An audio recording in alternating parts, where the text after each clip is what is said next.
Hello students, so in this video lecture we will discuss the topic limit of a function of two variables. हम two variables के corresponding में limit find out करना सीखेंगे. Clear? इससे previous classes में आपने 11th 12th में भी पढ़ा होगा कि limit हम कैसे निकालते हैं. तो वहाँ पे हमने क्या टेक्निक यूज़ किया था? When your left hand limit, right hand limit and its functional value will be same, then continuous, and only if left hand limit and right hand limit is equal then limit exist. और limit अगर exist करेगा तो limit क्या होगा? Limit unique होगा. It means क्या कि किसी भी फंक्शन का दो लिमिट नहीं हो सकता है. लिमिट ऑलवेज क्या होगा?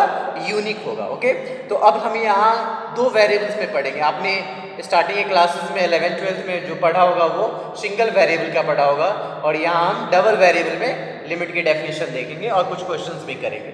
Let's see the definition that a function fxy is said to tend to a limit L as the point x comma y tends to the point a comma b. ये जो point x comma y वो किसको tend करेगा? a comma b को tend करेगा if corresponding to any pre-assigned positive number epsilon. Very important step. यही limit के definition में थोड़ा सा कंफ्यूजन क्रिएट करता है, तो इसको हमें अच्छे से समझना है.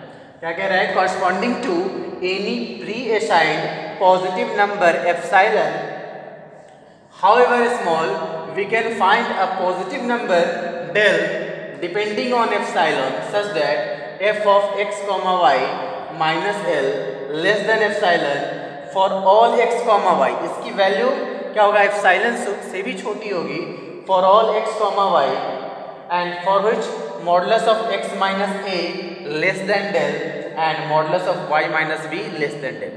देखिए ये दोनों कनेक्टेड है. क्या कह रहा है? जो लिमिट होगा उस लिमिट को आप फंक्शन से जब सब्ट्रैक्ट करोगे और मॉडुलस लोगे तो वो एप्सिलॉन से भी छोटी वैल्यू देगा. कब? कैसे डिपेंड करता है?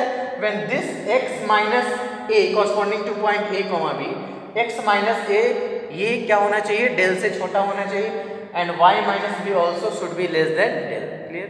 इसी का सेकेंड फॉर्म में डेफिनेशन क्या कहता है कि modulus of f x comma y minus l less than epsilon for all x comma y for which x comma y minus a comma b, और इसका हमने मॉडुलस दिया this is less than del. दोनों definition से में यहाँ पे हमने क्या किया? ए बी जो वैल्यू है उसकी जो कॉरस्पॉन्डिंग वैल्यू आती है वो हमने एल ले लिया, और यहाँ पे एज इट इज हमने ए कॉमा बी लिया. Both definitions are same. Clear? तो इस तरीके से जब हम डबल वेरिएबल में पढ़ते हैं लिमिट का डेफिनेशन तो इस तरीके से हम डिफाइन करते हैं. क्लियर? अब इसका हम एप्लीकेशन भी देखेंगे कि कैसे क्वेश्चंस में ये चीज़ें दिखेगा. क्लियर है? बट बाकी जो डेफिनेशन है वो सेम होगा. Means limit should be unique. Limit always be unique. Limit हमेशा अगर एग्जिस्ट करता है तो वो कैसा होगा? यूनिक होगा. और इस टॉपिक को हम कॉन्टिन्यूटी से रिलेट करके भी पढ़ेंगे. Clear? So let's see. So a function fxy tends to a limit L as the point x comma y tends to point a comma b is symbolically written as limit x comma y tends to a comma b fxy equals to L. इसकी value क्या मिल जाए? L मिल जाए. Second one limit f of xy that is x comma y tends to a b if it exists. अगर ये exist करता है तो क्या होगा? ये यूनिक होगा. क्लियर है? सिंपल है. जो हमने डेफिनेशन पढ़ा है उसी को हमने यहाँ पे लिखा है. और क्या है कि अगर लिमिट एग्जिस्ट करता है तो वो यूनिक होगा सॉरी. और यहाँ पे इसको सिंबॉलिकली जो भी कोई वैल्यू अगर आपने ऑपरेट किया, x की वैल्यू a पुट किया, y की वैल्यू b पुट किया, तो वैल्यू अगर 1/2 आया 1/3 आया तो l क्या होता है? उस फाइनल वैल्यू को डिनोट कर रहा है. Clear? Now just see the basic definitions जो हमने प्रीवियसली पढ़ा हुआ है. If f is a function of single variable, अगर फंक्शन है single variable x, then limit x tends to a fx exists if and only. कब exist करता है? When your left hand limit is equal to right hand limit. और अगर इसको आप graph से देखें तो पॉइंट ये है तो लेफ्ट भी a की ओर अप्रोच कर रहा है और राइट भी a की ओर अप्रोच कर रहा है. Okay, and it is independent of the path along which we approach the point a. Means ये कोई भी पाथ ले वो पाथ के कॉरस्पॉन्डिंग में क्या होगा, इंडिपेंडेंट होगा।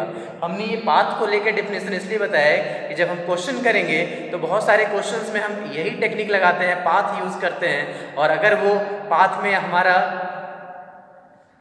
जैसे हमने यहाँ बोला independent of the path, path से अगर इंडिपेंडेंट नहीं होता है तो हम क्या बोल देंगे कि लिमिट एग्जिस्ट नहीं करता है।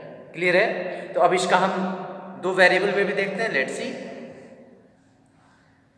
Now similarly, if f is a function of two variables x and y, then limit f of x comma y exists, that is x comma y tends to a comma b, if this limit is independent of the path along which we approach the point a comma b. It means क्या कि यहाँ पे हम कोई भी path use करते हैं, either from this direction or from this direction or from this direction or from this direction, किसी भी डायरेक्शन में हम यहाँ अप्रोच करें, ठीक है, तो लिमिट क्या मिलना चाहिए, हमारा सेम मिलना चाहिए। Means it should be the independent from the path. Clear? ये बहुत ही इंपॉर्टेंट है। अब जब हम क्वेश्चन करेंगे तो पाथ को लेके ही हम लिमिट फाइंड आउट करेंगे। Clear?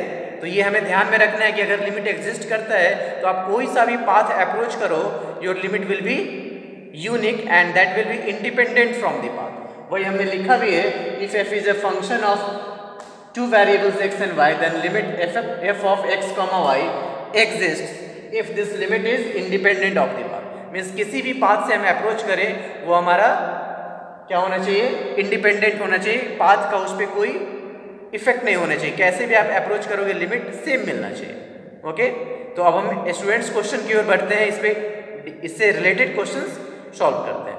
Okay, let's C.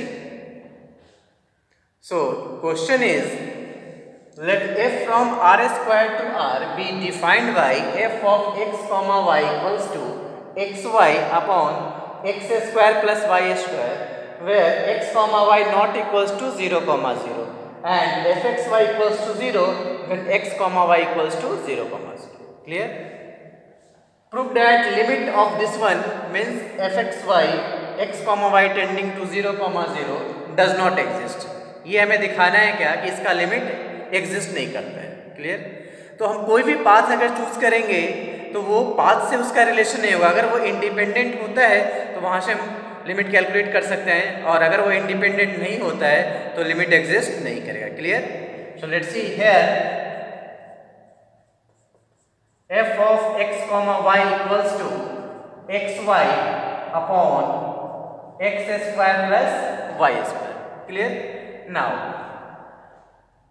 we are going to find limit x comma y tend to 0 comma 0 f of x comma y equals to limit x comma y tending to 0 comma 0, or you may also write it like this, that x tending to 0, y tending to 0, xy upon x square plus y। दोनों तरीके से हम लिख सकते हैं।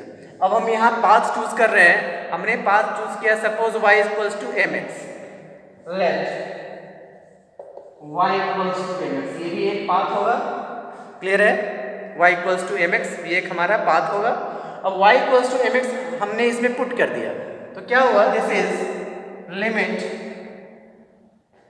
x into in place of y mx and x square plus value of y mx means mx का whole square. Variable किस x variable में चेंज हो गया। It means now limit is only x tends to 0।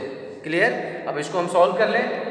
So it is limit x tends to 0, this is m into x square equals to x square plus m square x square, which is again equivalent to taking x square common. So we have mx square upon x square common. This is 1 plus m square, and x square cancel. So we have limit x tends to 0, m upon 1 plus m square. m upon 1 plus M square. नाउ x available नहीं है तो हम limit हटा दें, it means value क्या मिला हमें, m upon 1 plus M square. अब when you will put the value of m is 1 then you will get 1 upon 2। When someone will put the value of m equals to 2, then 2 upon 2 2 is 4 plus 1 5, 2 upon 5 means क्या, ये different value दे रहा है, unique value नहीं दे रहा है। It means क्या, which depends on m, which depends on m and m may have any value, and m may have any value। ठीक है, m के पास कोई भी वैल्यू हो सकता है, और लिमिट एग्जिस्ट के लिए क्या चाहिए, यूनिक चाहिए, बट ये वैल्यू हमारा यूनिक नहीं मिला। क्लियर, m में have unique value, hence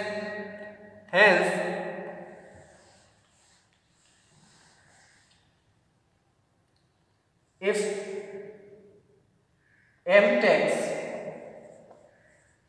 m takes any value,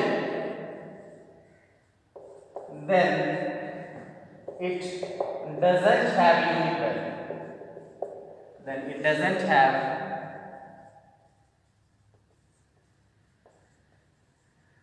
unique value. इसका क्या होगा, यूनिक वैल्यू नहीं होगा।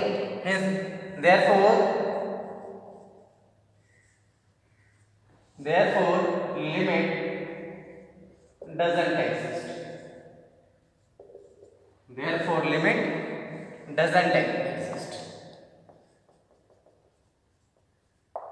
क्लियर है, लिमिट क्यों नहीं एग्जिस्ट किया, because after solving we get the value as m upon 1 plus M square. जब हमने डिफरेंट पाथ अप्रोच किया तो क्या किया, इसने डिफरेंट वैल्यू देना शुरू किया। Means m upon 1 plus M square में कोई अगर m की वैल्यू 10 पुट करेगा तो 10 upon 1 plus 10 square means 10 upon 101 means different value मिलेगा। और लिमिट एग्जिस्ट के लिए क्या होना चाहिए, कोई सिंगल वैल्यू आना चाहिए, कोई भी वैल्यू पुट करो एक यूनिक वैल्यू आना चाहिए। तो यहाँ पे हमें यूनिक वैल्यू नहीं मिल रहा है, it means the given problem doesn't have limit. Okay, so students, next question is prove that limit x comma y tends to 0 x square y upon x 4 plus y square does not exist। ये हमें proof करना है इस question में कि इस function का limit exist नहीं करता है। तो हम कोई पाथ चूज करते हैं। अब देखिए प्रीवियस क्वेश्चन के अकॉर्डिंग अगर आप y equals to mx choose करोगे तो क्या मिलेगा, mx क्यूब, और यहाँ पे x4 plus M square x square means m वाला टर्म और x वाला टर्म दोनों एज इट इज मिलेगा। तो हम कुछ उस तरह का पाथ चूज करेंगे सो दैट कि एटलीस्ट या तो m रिमूव हो जाए या x रिमूव हो जाए। Clear, so let's see solution here. f of x comma y equals to x square y upon x4 plus y।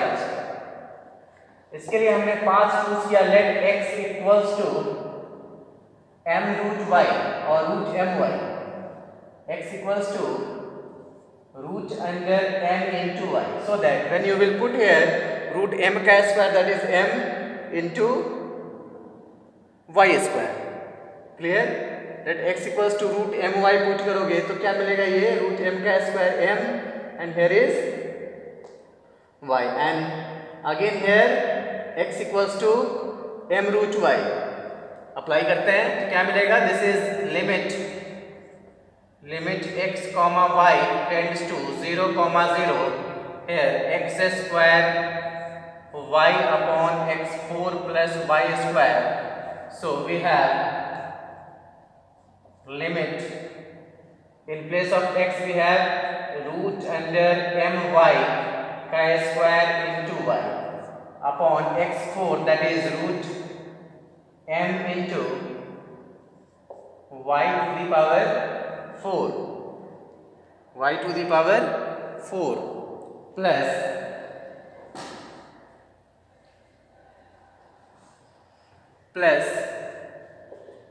y square, that is as it is।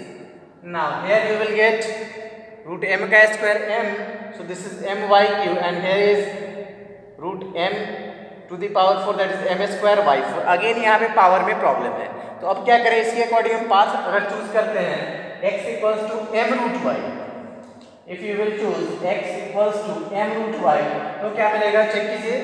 Now it is so limit x comma y,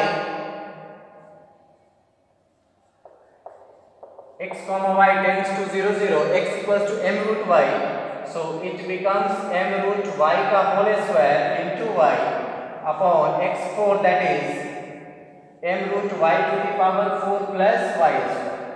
Clear? So it becomes limit x tends to 0, this is m square y into y upon m4 y square plus y square. m4 y square plus this is y square. नीचे right करते हैं equals to limit,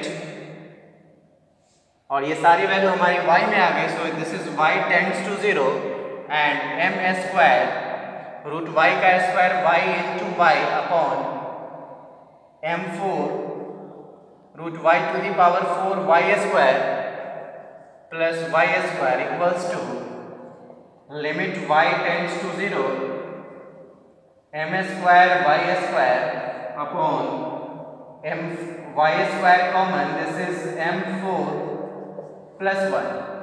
So y square cancel, we have m square upon m4 plus 1. Clear? इस पे limit आप apply भी नहीं कर सकते हैं. और किस पे डिपेंड करेगा? m की वैल्यू पे डिपेंड करेगा. m की वैल्यू कुछ भी हो सकता है. कोई बच्चा m इक्वल्स टू 1 पुट किया, कोई 2 पुट किया, कोई 3 पुट किया, तो वैल्यू चेंज होता जाएगा. और लिमिट एग्जिस्ट के लिए क्या चाहिए? हमारे पास यूनिक वैल्यू चाहिए. It means limit doesn't exist. इसी चीज को हम लैंग्वेज में लिख लेते हैं, which depends on m, which depends on m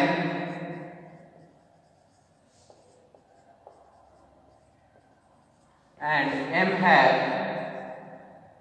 m may have any value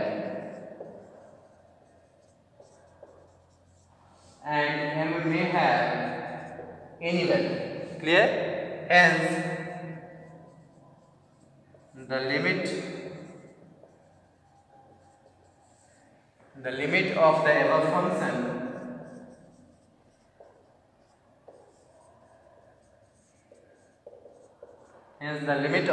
function does not exist.